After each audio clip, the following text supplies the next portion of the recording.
Today, Kamala Harris pledges a tougher approach on migration.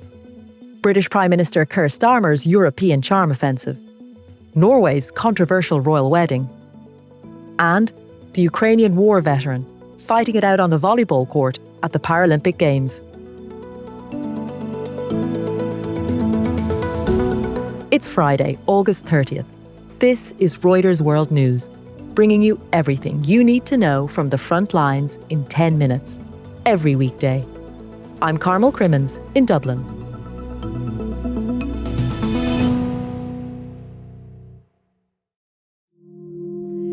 And the phone rang, and it was Joe Biden. And he told me what he had decided to do. And I asked him, "Are you sure?" And he said yes. Kamala Harris in her first interview with a major news organisation since becoming the Democratic nominee for president. Speaking to CNN, Harris vowed a tougher approach to migration along the US southern border and said she would not withhold weapons to Israel. I'm unequivocal and unwavering in my commitment to Israel's defense. Harris was pressed about changing positions on some issues from the time she ran for president in 2020, including fracking. Let's be clear, my values have not changed. Fracking is a key issue in Pennsylvania, one of the swing states that could decide the election. I made that clear on the debate stage in 2020, that I would not ban fracking. As vice president, I did not ban fracking. As president, I will not ban fracking. She also said she would like to add a Republican to her cabinet if she wins the election.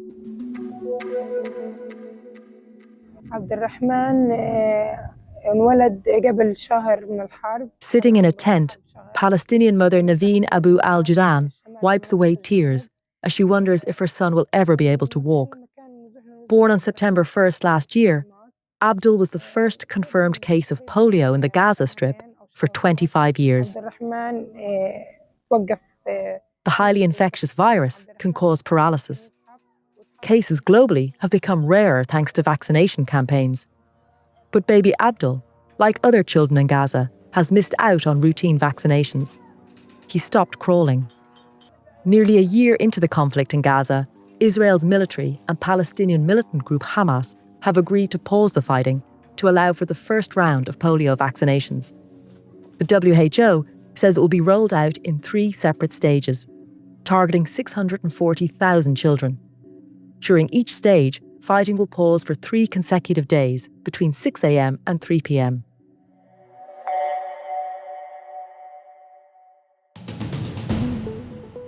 Elsewhere around the world, Ukraine's confirmed an F-16 crashed this week during a major Russian attack, the first loss reported since the arrival of the planes this month.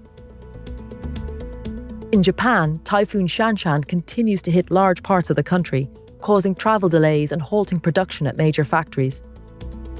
While a cyclone in Pakistan has forced authorities in its largest city, Karachi, to close schools as storms hit the region.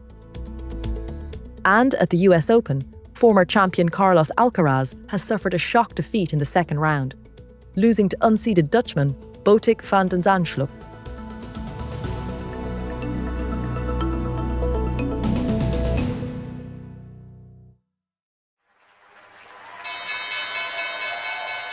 Elon Musk's social media platform X is preparing to be shut down in Brazil. X has said it expects the country's Supreme Court to order a shutdown soon. The warnings come amid a fierce legal battle between the social media giant and Brazil over compliance with local laws. At issue is whether the Supreme Court can order X to block certain accounts accused of spreading lies and distortion. Musk has denounced the request as censorship. When it comes to the wider reset with Europe, I'm absolutely clear that we do want a reset. British Prime Minister Keir Starmer in Berlin as part of a charm offensive across Europe this week. 8 weeks after his election win, Starmer has been trying to heal some of the wounds created by Brexit. Andrew McCaskill has been covering it. After the sort of years of bitterness caused by Britain's decision to leave the European Union, Starmer has set out as his main foreign policy goal the desire to sort of reset relations with Britain's nearest neighbours. He wants to put improved economic and defence relations at the heart of his efforts to create wealth and economic growth. But crucially, he's not reversing Brexit or going as far as rejoining the bloc's single market or customs union. For now, the sort of decision to reset relations has been sort of warmly welcomed by European leaders. One European diplomat I spoke to recently said it was like night and day dealing with this government compared to the previous Conservative governments. And Starmer's focused a lot of talk this week on the issue of the far right across Europe. Yeah, this is something at the end of the trip that he spoke very passionately about. He said it was something that occupies a lot of his time, and he was worried about the rise of the far right, both within Britain and Europe, and ultimately said this was a problem that can only be dealt with by honesty, clear communication, and ultimately leaving people better off. He said that this was a shared problem across Europe, and leaders are going to have to work together to address it if they want to solve it. And for more on the far right in Europe, Germany in particular, check out our weekend episode. It's looking at the politics in two East German states, where the far right Alternative for Germany is hoping to clinch its first wins in elections. To Norway now, and a royal wedding that's causing controversy and questions about the commercialisation of such events. Norway's Princess Martha Louise marries her long-term partner, American spiritual guru Durek Verrett this weekend at a UNESCO World Heritage Site. But most people won't get to see it. Gladys Fouché is in Oslo to explain. Martha Louise is the oldest child of King Harold and Queen Sonja. If she had been born today, she would have been the heir to the throne. But at the time that she was born, girls did not have the priority in the line of succession. Both of them have always been really interested in alternative medicine and therapies. Martha Louise had, a few years back, she had a school where she helped people get in touch with their angels. And Durek Verrett calls himself Shaman Verrett, and he says he's a sixth generation shaman. He says he's a cross between a reptilian and a dromedar. He sells an amulet for $222 that helps optimize your spirit. Okay, so the bride and the groom are a little unconventional. But why is this wedding so controversial? The controversy has been that the rights to the wedding are going to be sold to Hello magazine. And that puts the Norwegian royal family in a bit of a bind because they can't be associated with that kind of commercialism. There's always been an agreement between the Norwegian royal family and the media here that for big events in the royal family, the public broadcaster and the main news agency would have access to cover it. How have they tried to resolve this? King Harold and Queen Sonja will attend, so will Crown Prince Haakon and Crown Princess Mette-Marit.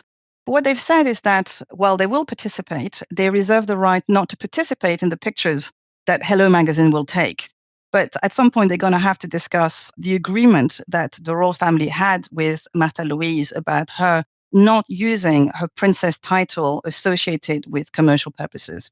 An agreement was concluded 2 years ago, precisely about these questions to make sure there were clear guidelines about when she could use the princess title and when she could not.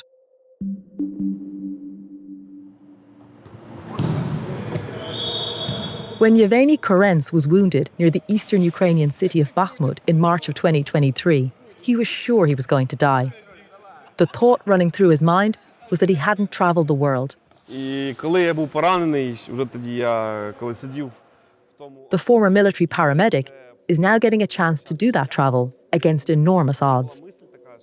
After his left leg was amputated at the hip, he's now representing Ukraine in the Paris Paralympic Games as a member of the sitting volleyball squad.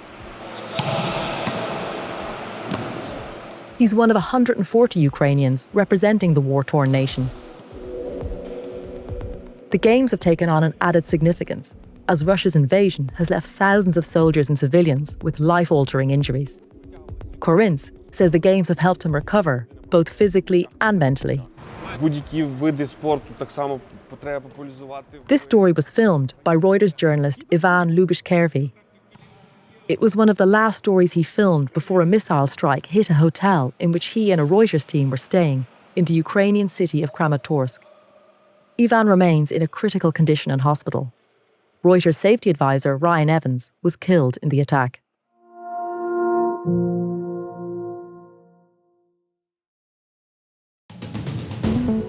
And one more inspiring Paralympian story for you as you head into your weekend. Today's recommended read is about Afghan refugee Zakaya Kudadadi, who has landed a Taekwondo bronze.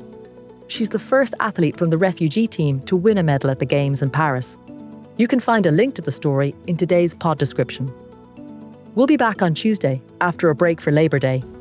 In the meantime, for more on any of the stories from today, check out Reuters.com or the Reuters app. And to never miss an episode, subscribe on your favourite podcast player.